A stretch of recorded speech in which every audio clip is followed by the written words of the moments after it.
Are you ready? Čau, YouTube! Čau, YouTube! Mēs sākam video ar atkal nedēļu nokavēšanos, bet... Šito video cenšamies uzfilmēt jau kāds 2 nedēļas. Man šķiet, ka pat vairāk. Jā. Gandrīz to visu mēnesi, kopš es esmu piedzemdējusi. Bet mēs beidzot esam šeit, mēs mēģinam. Pulkstens ir 11:30 vakarā. Meita guļ un mēs mēģinam. Tāpēc mēs ceram arī, ka jūs dzirdat. Mēs cenšamies normāli runāt, bet te pašā laikā bišķīt pieklusinātāk. Šis nebūs parastais ierastais dzemdību stāsta video, kur es runāju vienu pati. Tam iemesls ir tāpēc, ka es pa lielam neko neatceros vairāk. Es nezinu, kur man palika visa atmiņa par to, bet no vienas puses man šķiet, ka ir interesanti arī, ka būs arī viņa tā puse, kad viņš pastāstīs kādas, nezinu, viņam tur sajūtas visā tajā procesā bija un vispārējais, bet arī tas, kad vienkārši viņš palīdzēs man atcerēties, un tad es varēšu pastāstīt, kas notika tajos brīžos. Plus, jūs kaut kur ik pa laikam pa vidam redzēsiet arī kaut kādus video, kas notika tieši tajā brīdī, ja mēs centāmies arī it kā vlogu filmēt, bet, tajā visā procesā tas vlogs vispār pajuka. Un šis ir mūsu dzemdību stāsts.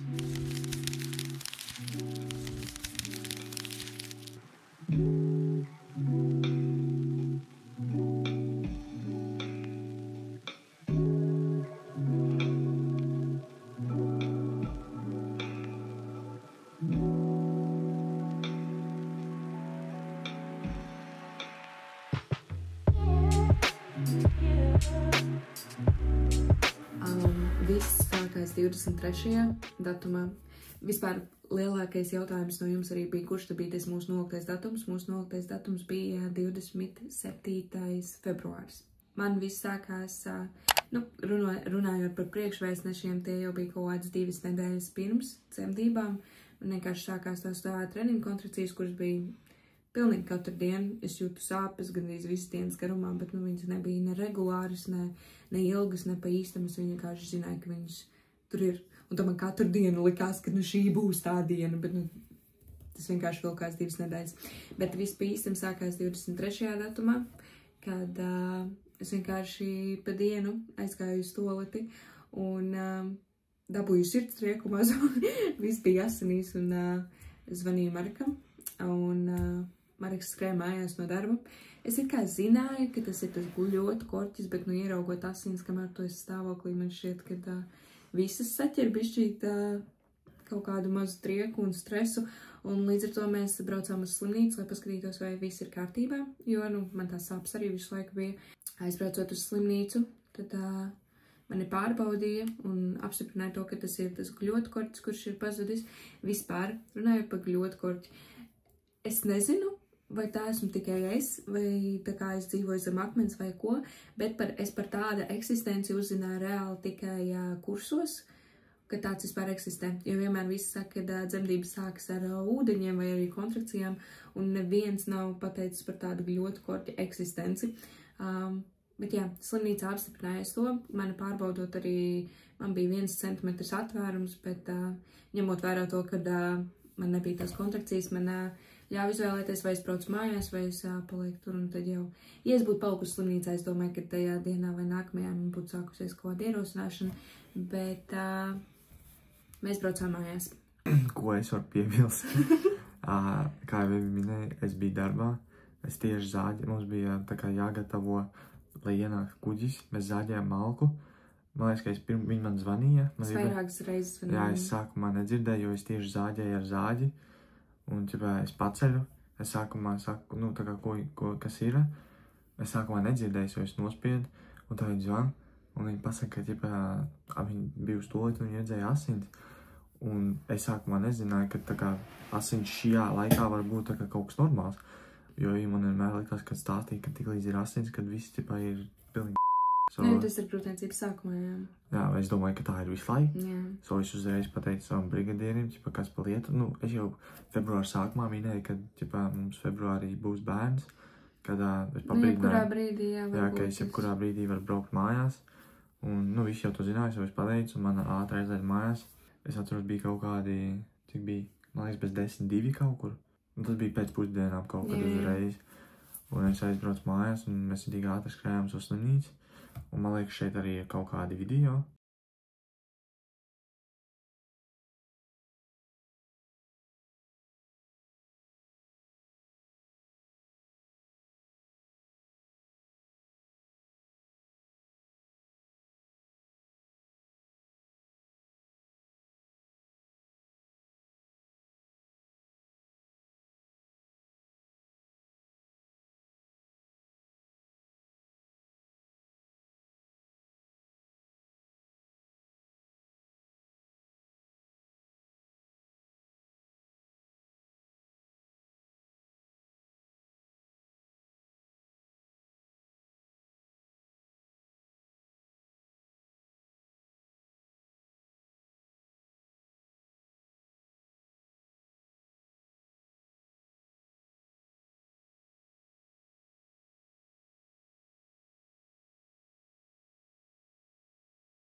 Ar ļoti lieliem ātrumiem, ar neatļautiem ātrumiem, īpaši pilsētu robežās. Bet tagad, ja es viņus atkārnēs, to es, protams, nepārkāpšu, jo tas liekas reāli krimināli.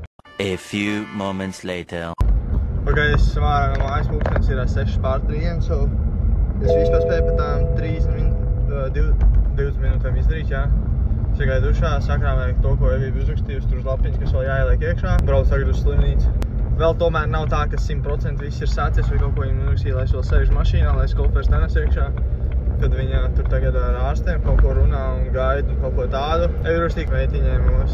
Viņai ar sirsniņu viss kārtībā, ar savu, protams, to uzreiz, jo prieks dzirdēt, jo man, ar ka Evija man uzrakstīja par tām asīm, man bija ridīgs stress, jo viņa man kādreiz teica, ka tā, ja ir dzemdības un ir asins, tad tas ir ridīgi bēd, bet, nu, viņa laikam pat zināja, ka tas nav tik bēds, jo es vienīgais laikam tā stresoju. Bet tagad pateicu, kā meitiņai, lai viss kārtībā. Uzreiz tāds tā kā, let's go. Galvenais tagad, lai Evija viss kārtībā. Tagad braukšu uz slimnīcu. Evija uzrakstīja to, ka Karolīna ir pamanījusi to, ka Evijai lokācija slimnīcā. Nu, mēs nevienam baigi negribējām teikt, ka kaut kas sākās, ar ko mēs negribējām, mēs gribējām divatā visu. Bet tagad es rakstīju, ka Karolīna ir pamanījusi, so es nezinu, gaidām, ka Evija kaut ko izmalosies. Bet, nu, tagad vienkārši gaidām ziņas no Evijas. Es pašlaik pats vēl neko vairāk nezinu. Cerams, ka Evijai viss kārtībā. Ja tagad sāksies viss, tad es arī esmu gatavs. Un, jā, kroči, es domāju, ka viss ir slikti. So es ritīgi ātri maucu mājās. Es tur kaut ko uzģērbu tā, lai tik ļoti nesmirdu. Es aizbraucu ātri mājās, pasavācu Eviju. Un tad mēs braucām uz slimnīcu. Nē, bet tajā brīdī, tad, kad es ieraudzīju tās asins man pašai, es vienkārši nolecu no podu, uzreiz zvanīju Marekam, man viss trīcēja. Tā kā es apzinājos, ka tas varētu būt tas ļoti korķis, bet tas, ka tu ieraugi asins un ir tā iedeva pa smadzenēm, viss trīcēja un vēl kaut kas. Bet jā, tad mēs atbraucām mājās tajā dienā un tusējāmies pa mājām. Ok, tagad 24. 24. Nu jā, sanāk 24. pa dienu, man tur kaut kādas sāpes bija, viņas palika mazliet regulārākas. Man liekas, tu visu nakti nebija gulējusi. Man liekas, tu arī 24. Jā, tu kaut kādos puspiecos pamodies. Tad sanāk no 23. uz 24. pa nakti. Es jau gāju gulēt, es jau sāku tajā kontrakciju aplikācijā sāku čekot līdzi, bet nu viņas bija ļoti, ļoti lieliem starplaikiem un vispārējo mēs aizgājām gulēt. Un tad no rīta es kaut kādos 3, 4, 5 cēlos no tā, ka viņas palika sāpīgas un viņas palika regulārs. Es vēl atceros, es rakstīju savai draudzenei par to, ka, ja šitā sāp tikai sākumā, es nezinu, ko es darīšu tālāk, kad man paliek ritīgi bail. Bet jā, tad no rīta tās sāpes jau bija, viņas bija kārtīgas, bet man likās, ka vēl viss ir diezgan tālu un Mareks arī aizbrauc uz darbu. Nu jā, un tad es mocījos visu dienu mājās. Te arī kaut kāda video no tā ir. Šodien jau ir nākamā diena. Kāds sajūts? Es esmu augšā 8 stundas. Jā, viņi jau 4 pa nakti pamodās un jau tagad visu laiku nav gulējuši, jo viņai ļoti tajā. Viņai visu laiku tās kontrakcijas, viņai, man liekas, paliek arvien intensīvāk un intensīvāk. Mēs tagad ejam staigāties, viņai teica, ka jāiet staigāties. Un, jā.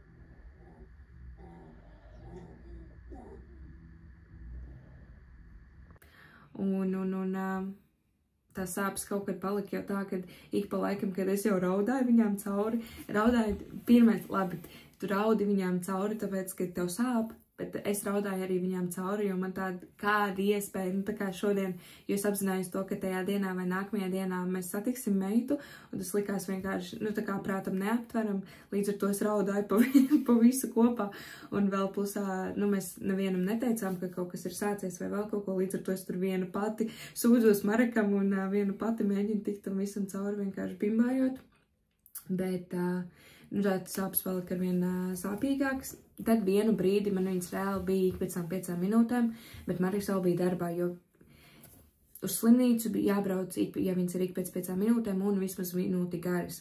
Man viņas bija ik pēc 5 minūtēm, bet viņas nebija minūti garas, un tad man bija tāds, ir vēl jāsēž mājās, vēl jau nekur nebrauks. Man šķiet, kad es rakstīju Marekam to, ka pēc pusdienām, lai viņš brauc mājās, jo tad bija ik pēc 5 minūtēm. Bet Mareks atbrauc mājās, un tās kontrakcijas visas kaut kur pazud. Viņas bija, bet viņas palika atkal ik pēc 10 minūtēm un atkal šausmīgi nesaprotams, bet viņas bija ļoti, ļoti sāpīgas. Mareks man arī spied uz krustiem un visu to darīja, un es lēkāju uz bumbu, un tad mēs tā arī mocījāmies to visu vakaru. Tajā vakarā, man liekas, mēs pa dienu aizgājām pastaigāt. Jā, mēs mēģinājām, es tajā visu to laiku runāju ar to sievieti, kas ir dūla, kas mums vadīja kursus, un es rakstīju arī savai vecmātei.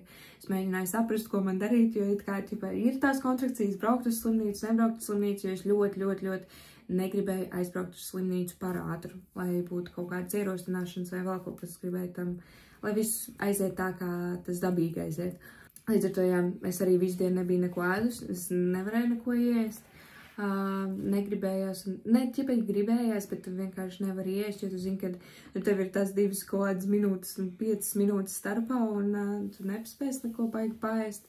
Bet tad mēs vakarā, pa dienu mēs izgājām pastaigā, jo tas bija tas, ko man ieteica, jo vispār pēc tā, kā es stāstīju to tai dūlai, viņa teica to, kad izskatās, ka šodien vēl nedzemdēsi un izēj pastaigā, nomierinies un negulēt.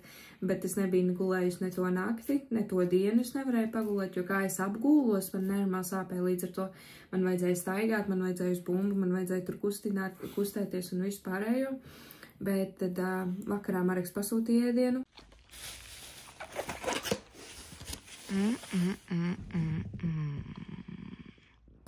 Šī brīža updates. Es esmu nobimbājusies, man viss sāp. Es nezinu, kā es to izdarīšu. Man ir vilšanās, ka kontrakcijas nevis palika biežākas, bet pēc pastaigas viņas palika retākas. Viņas palika stiprākas, bet viņas palika retākas. Šobrīd es vienkārši cenšos izdzīvot. Un es nevaru sagaidīt, kad mēs braucam uz slimnīcu. Es ceru, ka tas notiks šovakar. Pie katras otras kontrakcijas es raudu. Ir sāp.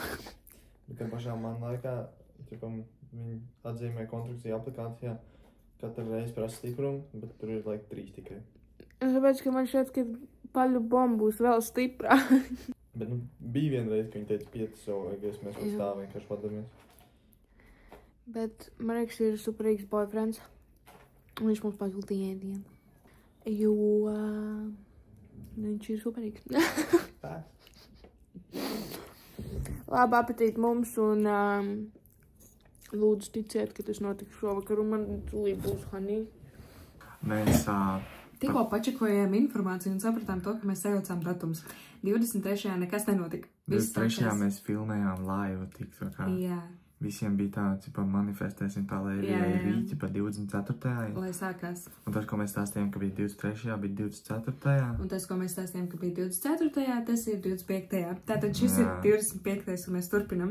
Tātad 25. datumā tad mēs vakarā bijām mājās un es tur mocījos un Mareks vienkārši čūja. Viņš pa laikam palīdzēja. Mēs skatījāmies filmas un Evija bija uzrakstījusi tai dūlai.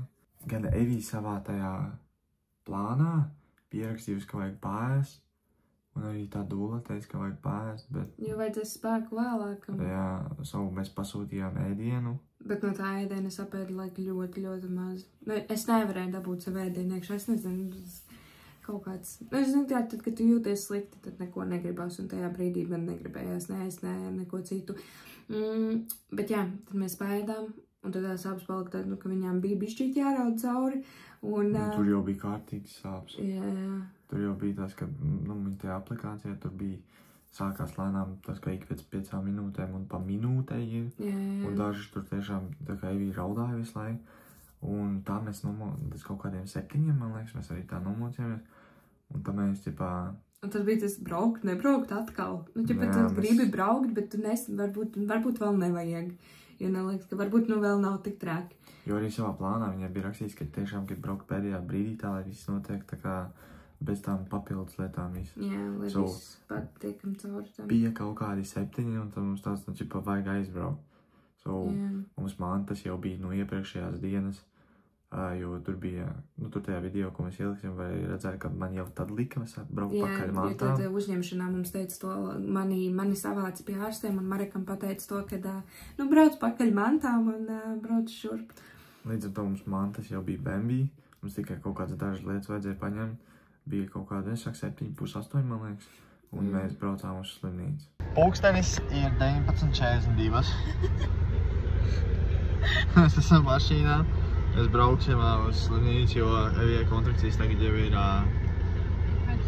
4-5 minūtēm, un viņš arī ilgs gandrīz minūti, un ir arī tādas, kuras ir rītīgi intensīvas, un mēs brauksim, mēs atnācām uz mašīnu, uzsildīsim un brauksim.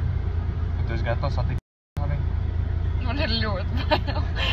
ļoti bail. Es prasīju Evijai, viņi saka, ka mēs šonakt laikam 100% stabili paliekam slimnīcā.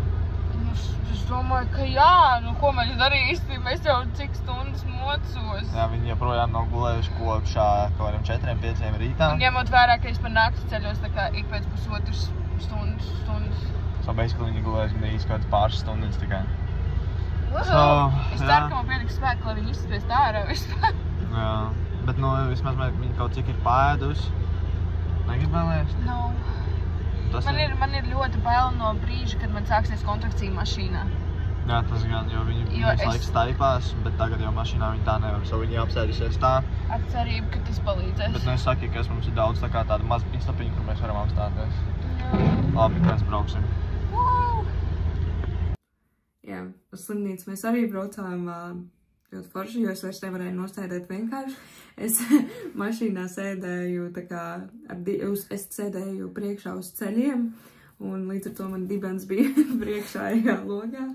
Un man tajā brīdī vēl māma zvanīja. Viņa tāda, kāda vieta, ko dari? Jo viņi redzēja, ka mēs braucām, un mēs jau negribējām nevienam teikt, tā kā, ka mēs kad kaut kas, tā kā mums bija plāns, ka mēs tikai 2 to zināsim. Un viņi redzēja, ka mēs braucam prom, viņi zvanīja, kur mēs braucam. Jo iepriekšējā dienā arī manai māsai ir mana lokācija, un viņi tāda, kāpēc tu esi slimnīcā? Un es tādu, labi, zini, noignorēšu. Pēc tam man mamma zvanās vairākas reizes, es tādu, ko man darīt? Labi, un pēc tam es tādu, mēs braucam projām no tās slimnīcas to pirmo dienu, tai 24.